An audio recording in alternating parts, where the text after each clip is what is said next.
अस्सलाम वालेकुम नाज़रीन, welcome to Sunsilk World Cup हंगामा presented by Panther tyres, powered by Sparx smartphones and brought to you by ज़मीन.com। आज दो मैचेस हो रहे हैं, लेकिन हमारे लिए जो आम मैच है डेफिनेटली पाकिस्तान वर्सेस श्रीलंका, दूसरी तरफ इंग्लैंड वर्सेस बांग्लादेश मैच इस वक्त जारी है। और वो विकेट जहां पर हमने देखा कि ऑस्ट्रेलिया वर्सेस इंडिया मैच में पहली इनिंग्स में 200 बड़ी मुश्किल से हुआ। आज जो स्कोर प्रेडिक्शन अभी तक बताई जा रही है दैट इज 400 की, यानी 400 स्कोर भी उधर हो सकता है। तो अब देखते हैं कि कितना स्कोर इंग्लैंड बना पाता है और कितना टफ टाइम मिलता है बांग्लादेश को। लेकिन दूसरी तरफ जो हमारे लिए ज्यादा इंपॉर्टेंट मैच है that is Pakistan versus Sri Lanka, जिसका टॉस हो चुका है, श्रीलंका टॉस जीत चुका है and they have elected to bat first, यानी पहले बैटिंग करेंगे। और एक तब्दीली पाकिस्तान की टीम में देखने में आई है जिसको हमने गुज़िश्ता रोज डिस्कस भी किया था, और वो एक पेशगोई कह लें या कुछ फैक्चुअल बुनियादों पे चीज़ कह लें कि वो सही साबित हुई है कि फ़खर की जगह अब्दुल्ला शफीक को उन्होंने आज शामिल किया है स्क्वाड में। तो अब्दुल्ला और इमाम डेफिनेटली ओपन करेंगे। हमारे पैनलिस्ट हमारे साथ मौजूद है, हमारे एक्सपर्ट साबिक कप्तान सलीम मलिक साहब और साथ ही साथ साबिक टेस्ट क्रिकेटर अब्दुल रऊफ साहब। आज आपसे शुरू करते हैं। रऊफ भाई, आज का जो मैच है पाकिस्तान वर्सेस श्रीलंका, स्टैट्स पे नजर डालें तो श्रीलंका से पाकिस्तान वर्ल्ड कप में एटलीस्ट कोई मैच नहीं हारा।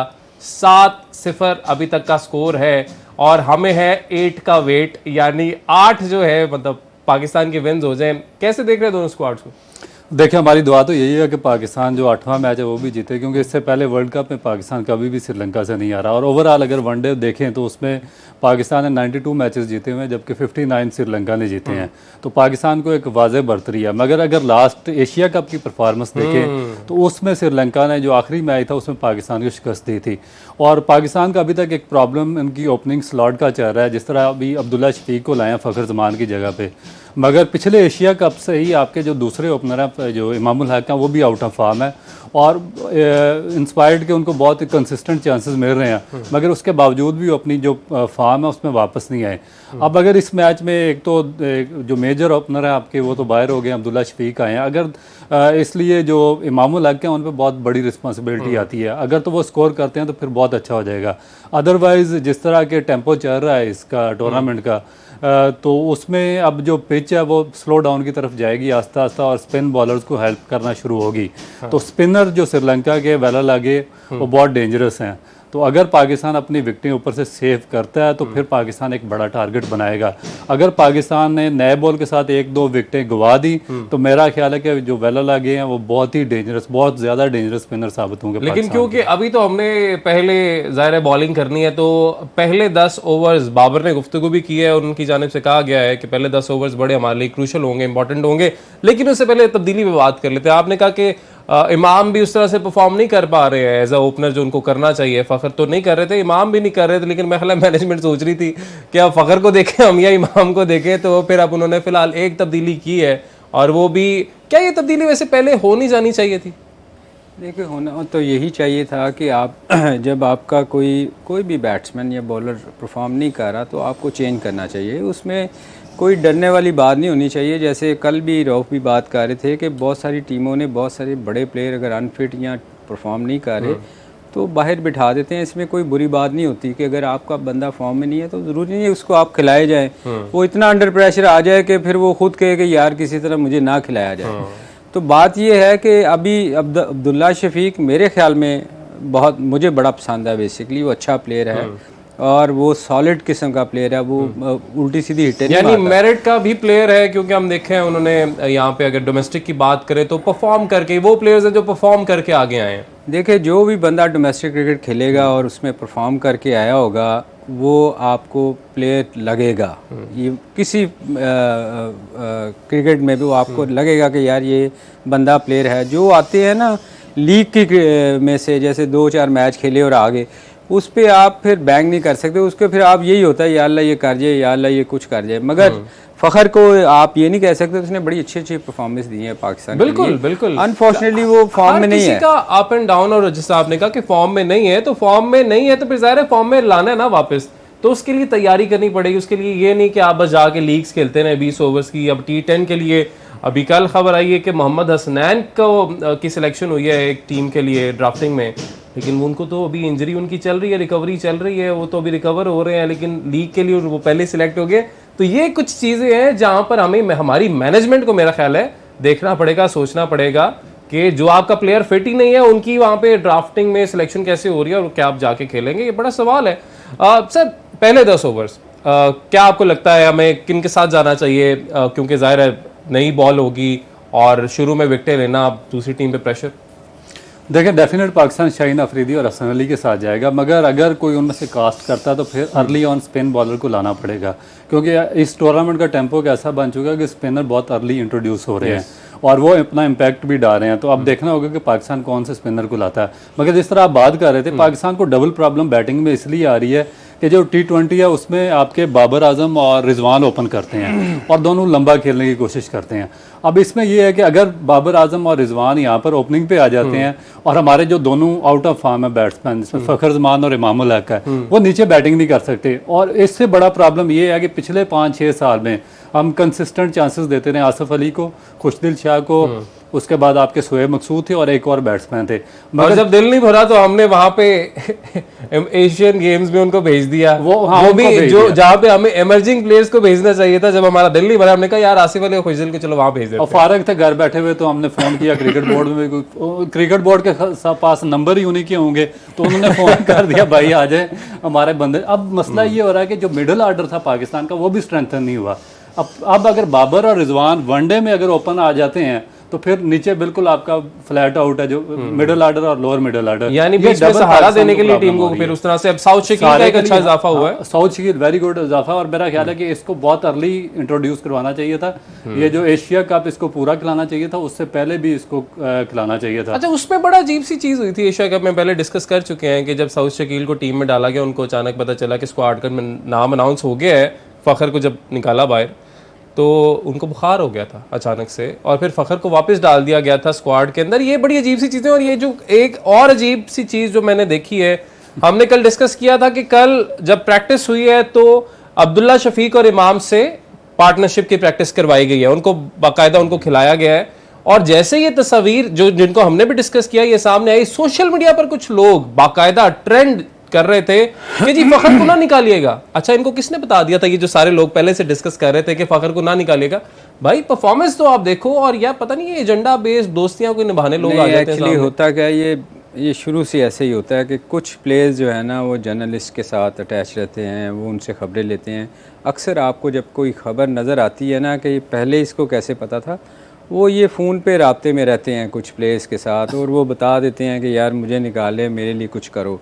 इसी तरह ये फ़खर के बारे में जो जिसने भी खबर चलाई होगी कि उसको खिलाना चाहिए, मेरे ख्याल है हमें रियलाइज़ करना चाहिए कि ये पाकिस्तान की टीम है, इंडिविजुअल्स की टीम नहीं है। हमें पाकिस्तान का सोचना चाहिए। अगर एक बंदा फॉर्म में नहीं है तो उसको बाहर बैठना चाहिए। उसको बाहर बैठना चाहिए। जो ओपनिंग जोड़ी जो है इसकी मिथ के आएंगे ओपन ही करेंगे, टॉप ऑर्डर में और कहीं पे खेल नहीं सकते, ये पाकिस्तान में ही है मसला है। बाकी तो हम देखते हैं, उस दिन हमने देखा कि जो मिडिल ऑर्डर के बैटर हैं वो भी आके ओपन कर रहे हैं। नहीं, वो देखें वो प्रॉपर बैट्समैन होते हैं हमारे यहाँ क्या कहना चाह रहे हैं आप? हमारे यहाँ एक्चुअली देखें, मैं किसी की इंसल्ट नहीं करना चाहता, मगर होता क्या है कि नया बॉल जो होता है ना, स्पेशलाइज वो एक फील्ड है जिसके लिए वो आप रेगुलर रोज़ खेलते हो और उन्हीं को के लिए सेट, एक नंबर सेट इसलिए किए जाते हैं ना, 1 डाउन 2 डाउन या नीचे, कि ये पुराने बॉल को अच्छा खेलता है और ये टीम को लेके चलेगा। हर बॉल को अच्छा क्यों नहीं खेल सकते? नहीं, मगर नया बॉल स्पेशली ओपनर्स को ही कोशिश की जाती है। देखें बाबर भी चूंकि 1 डाउन आता है नया बॉल, तो उस हिसाब से तो सर बाबर ही आपका ओपनर है और आपके बाद रिजवान ही ओपनर है, क्योंकि देखें पहले तो दोनों प्लेयर्स आपके चलते नहीं है, तो नया बॉल तो उनकी किस्मत में ही आता है। बाबर की और रिजवान की किस्मत में नया बॉल चला जाता है, क्योंकि अभी लास्ट मैच में भी आप देखें आपके ओपनर्स की क्या परफॉर्मेंस रही हो। तो एक अनलकी रहे कि बाबर भी जो पहले परफॉर्म करते आ रहे थे उस नेदरलैंड के मैच में परफॉर्म नहीं कर पाए। हम उम्मीद करते हैं कि आज के मैच में बाबर अच्छा परफॉर्म करें, कैप्टन नॉक जो है वो खेलें। अच्छा, हम बात कर लेते हैं कि इम्पैक्ट प्लेयर्स आज के मैच में दोनों टीमों की तरफ से, पाकिस्तान और श्रीलंका, कौन से हो सकते हैं?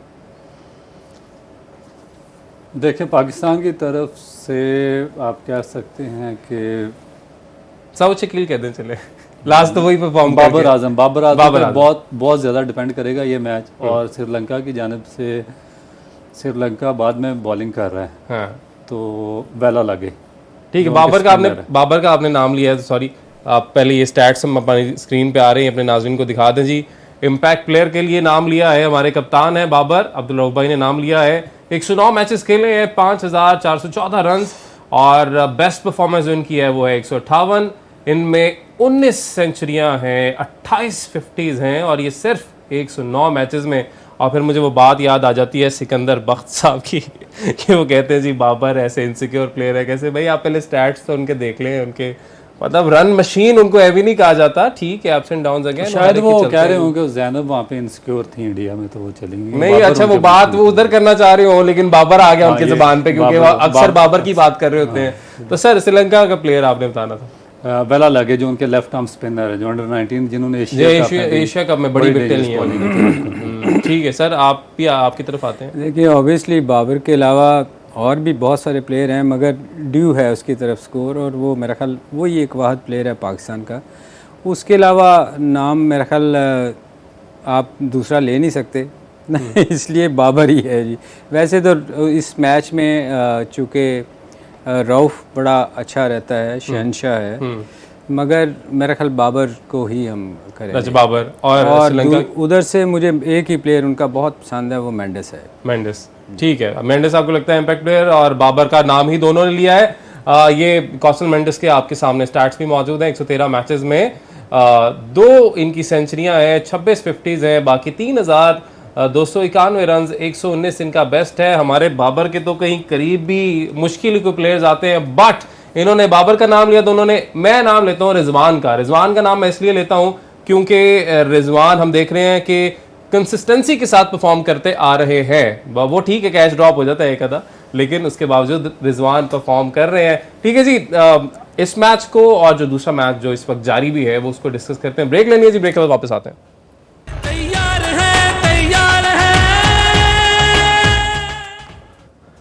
वेलकम बैक नाजरीन। सनसिल्क वर्ल्ड कप हंगामा में एक बार फिर से खुशामदीद। Presented by Panther tyres, powered by Spark smartphones and brought to you by ज़मीन.com। और इससे पहले कि हम अपनी डिस्कशन को आगे बढ़ाएं, बड़े एक अच्छा विजुअल भी देखने को मिला है जब कौमी तराने चल रहे थे। लेकिन उससे पहले मैं आपको बता दूं कि आपको बड़ा ही अच्छा मौका मिला है जीतने का ग्रैंड प्राइज फाइनल वाले दिन। तो उसके लिए आपको करना क्या होगा, उसके लिए आपको करना ये है कि sparks.pk की वेबसाइट पे जाएं और वहाँ पे जाके कोई भी स्मार्टफोन या मोबाइल एसेसरी, ज़्यादा पैसे ना खर्चें, कोई एसेसरी ऑर्डर कर लें। तो उससे होगा क्या कि आप कुरानंदाजी में शामिल हो जाएंगे और फाइनल वाले दिन जब फाइनल होगा उस दिन आप ग्रैंड प्राइज जीत सकते हैं कोई। तो ये आपने पार्टिसिपेट जरूर करना है। ले जी, फील्ड जो है मेरे हाल सेट हो चुकी है और बैटर्स भी आ रहे हैं। एक बड़े खूबसूरत एक शॉट देखने को मिला है अभी जब तराना चल रहा था पाकिस्तान का, कि एक इंडियन क्रिकेट शाइक, मतलब एक फैन था, ऑब्वियसली पाकिस्तानियों को तो वीज़ा नहीं मिले, तो इंडियन ही था और उसने इंडियन जर्सी पहनी हुई थी जिस पर ड्रीम 11 लिखा हुआ था आगे, लेकिन वो पाकिस्तान का फ्लैग उसने पकड़ा हुआ था और वो वेव कर रहा था जिस टाइम पाकिस्तान का नेशनल एंथम चल रहा था, और वो वहाँ पे मौजूद है पाकिस्तानी टीम को सपोर्ट करने के लिए। ये एक बड़ी अच्छी चीज़ है। और ये बात सलीम भाई आपसे मैं पहले ये जानना चाहूँगा, ये बात पहले भी की गई, काफ़ी प्लेयर्स ने बात की, मुश्ताक अहमद ने ये बात की कि जब हमारी टीम वहाँ पर जाएगी, ख़ासतौर पर हैदराबाद में, वहाँ पे बड़े पाकिस्तान के चाहने वाले हैं और वहाँ पे आएंगे पाकिस्तान की टीम को सपोर्ट करने के लिए। हमें पहले लग रहा था कि यार ऐसे कैसे हो सकता है, लेकिन फिर हमने देखा वाकई आए हैं।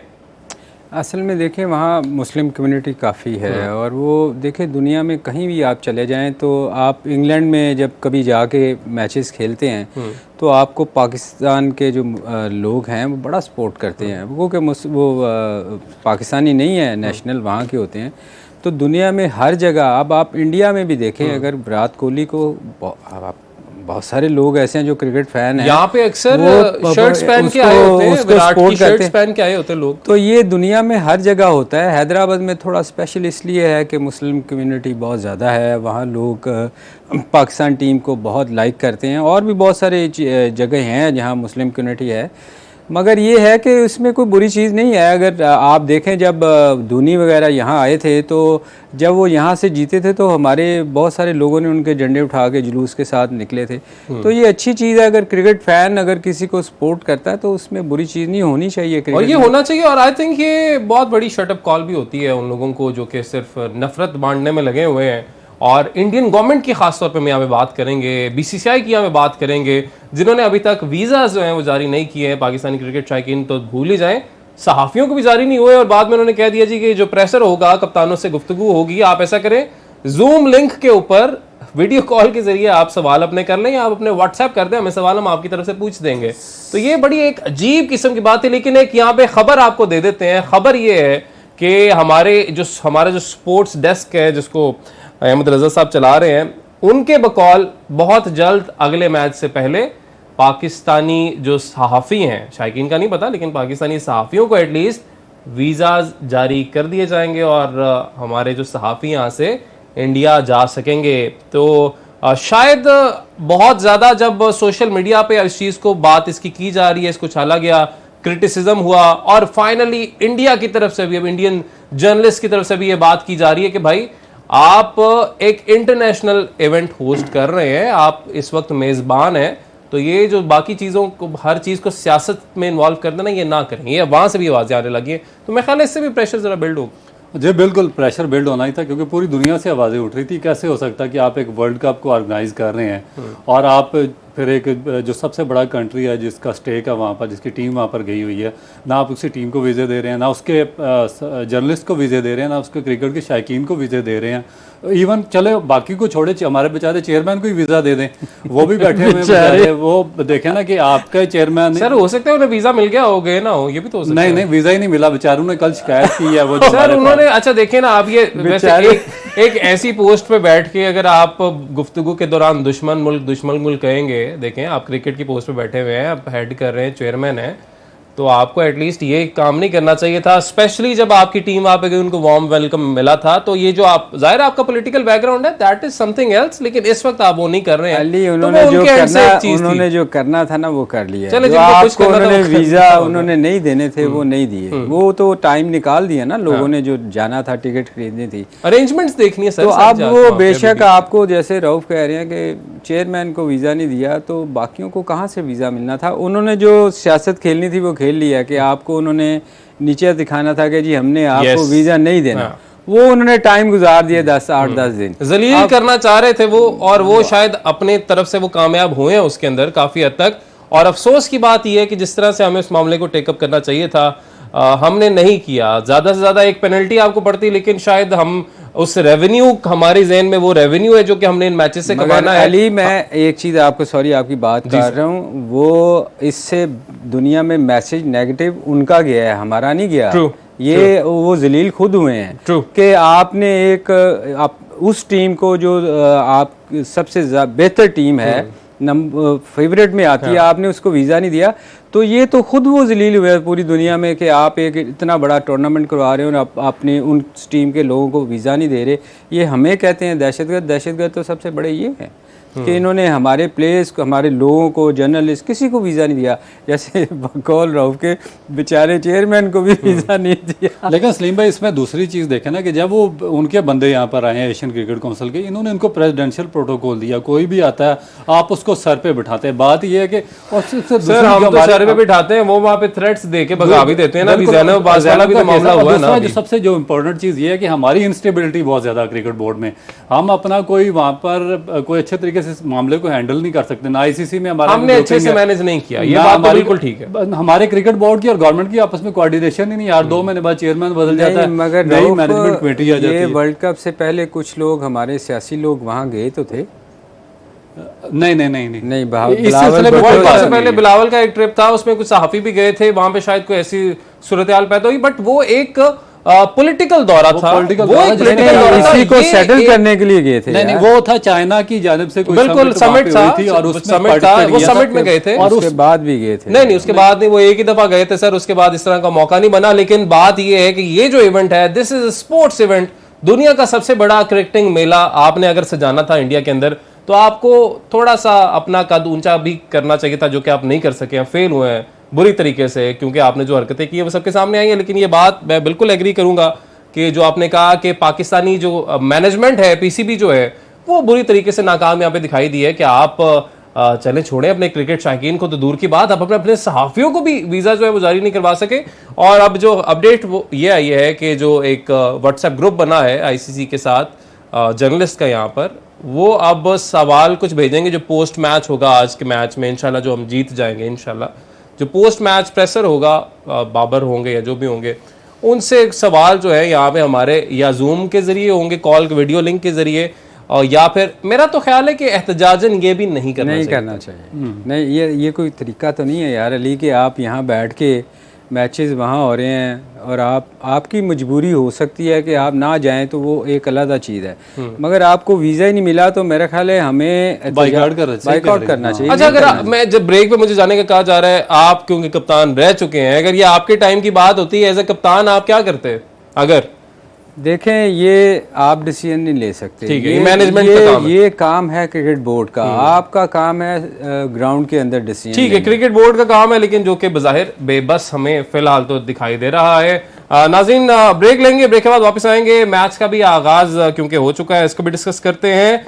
और साथ ही साथ एक अच्छी खबर अपने नाज़रीन के लिए कि एक विकेट जो है, जो कि आप देख सकते हैं कि रिजवान ने कैच पकड़ा है, हसन अली बॉल करा रहे हैं, एक विकेट श्रीलंका की गिर चुकी है और दूसरा ही ओवर चल रहा है। जबकि दूसरी जानिब जो इंग्लैंड वर्सेस बांग्लादेश है उसमें भी बड़ा स्कोर बन रहा है। 333 ऑलरेडी हो चुका है, 6 खिलाड़ी आउट और अभी तकरीबन 4 ओवर जो है वो बाकी है। डिस्कस करते हैं ब्रेक के बाद।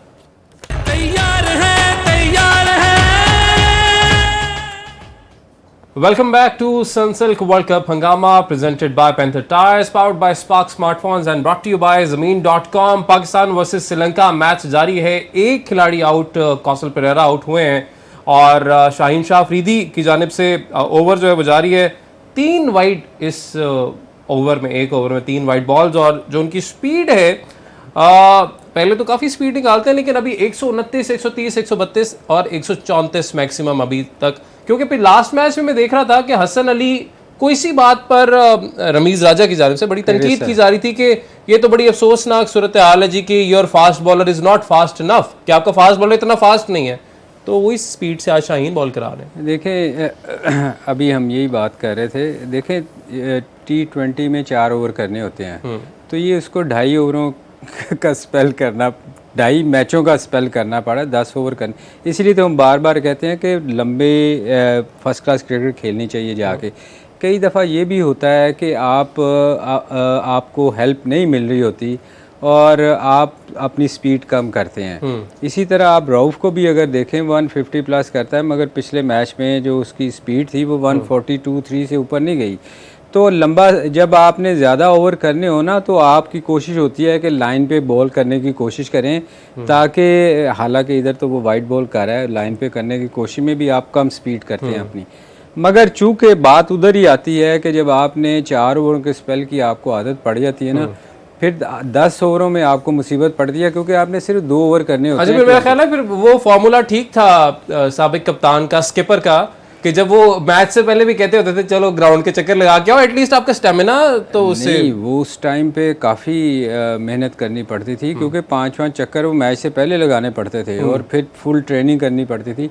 मगर यहाँ देखें, अब इतना प्रोफेशनलिज्म आ गया, आपको इतने पैसे मिलते हैं, तो इसके लिए ज़रूरी है कि आप फिर उस हिसाब से जो टूर्नामेंट भी हो उसके मुताबिक आपको प्रैक्टिस करनी चाहिए। जैसे इस टूर्नामेंट में आपने 10 ओवर करने थे तो एटलीस्ट आपको उसकी प्रैक्टिस करनी चाहिए थी। जो बार बार रऊफ भी और हम कहते हैं कि फ़र्स्ट क्लास में जाके खेलना चाहिए। जितनी देर आप लंबे स्पेल नहीं करेंगे फिर आपको थकावट भी ज़्यादा होएगी, आपकी इंजरी के चांसेस भी ज़्यादा होंगे और फिर आप स्लो डाउन इसीलिए होंगे क्योंकि आपने 10 ओवर पूरे करने हैं। 10 ओवर ज़ाहिर है पूरे करने हैं, तो फिर 10 पूरे करने हैं, तो फिर शुरू वाले ओवर्स में कैसे इतनी जान मार दें। रऊफ भाई, आप ही कोई वजह बता दें कि हमारे अभी शाहीन बॉल करा रहे हैं, इनको चौका भी अभी पड़ गया है, पहले 3 वाइड इन्होंने करवाई हैं, फिर एक चौका पड़ा है, तो उम्मीद करते हैं कि विकेट भी निकालने में कामयाब हो जाएं। बट क्या वजह है आज उस तरह से शाहीन शाह अफरीदी वाली परफॉर्मेंस क्यों नहीं देखने को अभी तक मिली? देखें, बदकिस्मती ये है कि जिस तरह रमीज़ राजा ने भी क्रिटिसाइज़ किया कमेंट्री में, मगर खुद जब चेयरमैन थे तो उन्होंने भी वही इलिटरेट किस्म के जो कोचेज़ थे वो अपॉइंट किए हुए थे, जिनकी वजह से हमारे जो यंगस्टर थे वो मुसलसल स्ट्रगल करते रहे और उनमें किसी किस्म की कोई इम्प्रूवमेंट नहीं हुई। और उसके बाद उसकी कंटिन्यूटी उसके नजम सेठी के दौर में भी रही है और अब ज़का अशरफ के दौर में भी वही जारी है कि उन्हीं लोगों को ओबलाइज करते फिर रहे हैं जिनको किसी चीज़ का नहीं पता है। इसी वजह से आपके 4-5 बॉलर जो यंगस्टर आए थे वो अनफिट हो गए, जो खेल रहे हैं वो अपनी पेस लूज़ कर चुके हैं, और अगर उनको कंटिन्यूसली आप खिलाएंगे तो वो उनको मज़ीद इंजरियाँ होंगी। अब ये जो सलीम भाई ने बात की है वो एग्जैक्टली दुरुस्त है कि जब तक आप फर्स्ट क्लास क्रिकेट नहीं खेलेंगे, ये एक पूरी साइंस है। इसमें जो आपकी मोटर स्किल्स होते हैं, आपकी बॉडी के जो मसल्स वर्क कर रहे होते हैं, जब वो लंबी क्रिकेट खेलेंगे तो वो ऑटोमेटिकली डेवलप हो जाएंगे और वो एक सर्कल में एक दूसरे के साथ कोऑर्डिनेट करके वो वर्क करना शुरू कर देते हैं। जब आप लंबी क्रिकेट नहीं खेलेंगे, फर्स्ट क्लास आप T20 क्रिकेट खेलेंगे, उनका आपस में कोऑर्डिनेशन नहीं बनेगा। यही वजह कि फटीक हो जाती है, आप पेस लूज कर जाते हैं और उसके बाद फिर आपको इंजरियां होनी शुरू हो बड़ा जाती हैं। आम सवाल यहाँ पे सलीम भाई, मिकी आर्थर डायरेक्टर क्रिकेट पहले कोचिंग कर चुके हैं श्रीलंका की, और ये कहा जा रहा था कि ये जी बड़ा सरप्राइज एलिमेंट साबित होंगे। यानी इसका मतलब ये है कि बहुत से राज श्रीलंका के उनको पता है कहाँ पे वो लैक करते हैं, कहाँ पे आप उनको टारगेट कर सकते हैं, लेकिन अभी तक की परफॉर्मेंस में तो वो नजर नहीं आया। आगे आएगा नजर अभी, मगर ये मेरे ख्याल इससे पहले भी हाँ, श्रीलंका में भी मिकी आर्थर ही कोच थे जब श्रीलंका ने पाकिस्तान को हराया। ये मुझे ये बता दीजिए हमारे कोच है कि उनके हैं? अभी तो चले हमारे डायरेक्टर क्रिकेट है। देखिए बात सुने, ये बंदा जो है ना, ये पिछले 2-3 दफ़ा हमारा रह चुका है और इसको पाकिस्तान की साइकी का पता चल चुका हुआ है। ये कोई पीछे बैकअप के लिए बंदे तैयार नहीं करता। ये जो 16 बंदे हैं ना, उनके ये टिपिकल पाकिस्तानी स्टाइल इसने अपना लिया हुआ है। ये उन 16 के लिए मेहनत करके उनसे जी जी जी जी जैसे हमारे यहाँ होता है ना, ये टिपिकल वैसा हो गया हुआ है। आप देखें, जब आपका कोई बंदा अनफिट होता है, पीछे बेंच पे आपके कोई बंदा तैयार नहीं होता। ये इसको इतने पैसे दिए जाते हैं, इसीलिए दिए जाते हैं, ये आते हैं यहाँ रहते हैं और उन 16 लड़कों के साथ, उनमें भी जो सीनियर प्लेयर हैं उनके साथ ये बना के रखते हैं, उनकी बातें सुनते हैं, करते हैं और चले जाते हैं वापस। पाकिस्तान के लिए इनका हमें कोई फ़ायदा नहीं है। मैं आपको तो सच बताऊं, बताऊं, फॉर्मूला भी अब चल रहा है कि वो तो आने की भी उनको जरूरत नहीं पड़ती कि जी आप वहीं पे रहें, वहीं पे पैसे भी हम आपको देंगे और ऑनलाइन ही सब कुछ कर लें। आप ये देखें, हुआ ये था कि बड़ी जल्दी में इसको साइन किया गया। मेरे ख्याल ये ज़का अशरफ ने किया भी नहीं, उन्होंने नहीं, ज़का अशरफ ने नजम सेठी ने साइन किया था और इनका साइन ये था कि ये इनको कॉन्ट्रैक्ट पूरा मिलेगा। अगर इन बिटवीन कोई और क्रिकेट बोर्ड का चेयरमैन आ जाता है तो वो इनको डिसमिस करता है, तो उसके बावजूद भी जो इनका कॉन्ट्रैक्ट है वो इनको पूरा मिलेगा, चाहे मैं एक दिन के लिए भी कोचिंग पे आऊँ या ना आऊँ। ये बेसिकली वॉस्टरशायर में कोचिंग करते हैं और अभी एशिया कप में भी इन्होंने आखिर में पाकिस्तान को ज्वाइन किया था, वहाँ पे ऑनलाइन ये कोचिंग करते रहे हैं। अब ये सलीम भाई इतना लंबा अर्सा पाकिस्तान के कैप्टन रहे हैं, डर्बीशायर में वहाँ पे कोचिंग करते हैं सर। अच्छा ठीक है, वो तो हम अब लैप्सेस जो है नजर आ रहे हैं, हो सकता है, उम्मीद तो हम यही करते हैं कि इनको कुछ किसी तरह से बेहतर करने की कोशिश की जाए। अच्छा, शाहीन शाह जिनको जाना जाता है, नए बॉल से पहला ओवर इनका बड़ा देखने में मजा आता था, लेकिन अभी कुछ रीसेंट मैचेस से हम देख रहे हैं कि वो उस तरह से जो पहला ओवर जिनके लिए मशहूर है शाहीन शाह अफरीदी, वो नहीं करवा पा रहे हैं। उसकी क्या कोई साइकोलॉजिकल वजह हो सकती है या इसकी कोई और क्या वजह हो सकती है? क्योंकि लोग तो कह रहे हैं भाई नसीम क्या गया है टीम से, ऐसे जैसे आपकी बॉलिंग लाइनअप बॉल कराना ही भूल गया। देखिए, दोनों वजह हो सकती है। एक आपकी साइकोलॉजिकल वजह भी हो सकती है, फिर आपकी फिटनेस भी हो सकती है, फिर मैं भी कि आपकी बॉल उस जगह पे ना पड़ रही हूँ जहाँ पे वो चाहता है। बेसिकली जब आपका जो कॉन्फिडेंस है बहुत ही पीक पे हो तो फिर आप इस तरह का चांस लेते हैं। आप फुल पिच बॉल करते हैं, उसको एयर में स्विंग मिलती है और बैट्समैन के लिए वो अनप्रेडिक्टेबल हो जाता है और बैट्समैन रिसीव होकर गलती करते हैं और आउट हो जाते हैं। उस वक्त आपको याद होगा कि इनकी पेस भी 140 से लेके 148 तक जाती थी, जिसकी वजह से ज़्यादा ये डेंजरस थे और इफेक्टिव थे। अब एक इनकी पेस कुछ 10 से 1 किलोमीटर पीछे आ गई है, 130 से 135 पे आ गए हैं। इस वजह से एक तो ये मैनेज हो जाते हैं, दूसरा इनको एयर में स्विंग नहीं मिल रहा, और तीसरा जो बिल्कुल ये सेंटर में बॉलिंग करके वहां से जो अंदर आया करते थे, ये अपनी जगह नहीं बिल्कुल ही छोड़ चुके हैं। ठीक है, जगह अपनी जो है ऐसा लगता है कि बिल्कुल छोड़ चुके हैं। टाइम हमारे पास खत्म हो गया जी, और स्कोर अपने नाज़रीन को बताते जाते हैं कि 23 स्कोर है जी, और एक ही खिलाड़ी आउट है। हसन अली और शाहीन शाह अफरीदी जो है इस वक्त बॉलिंग अपना स्पेल करवा रहे हैं। पोस्ट मैच पे आपसे मुलाकात होगी, इजाज़त दीजिए, अल्लाह हाफ़िज़।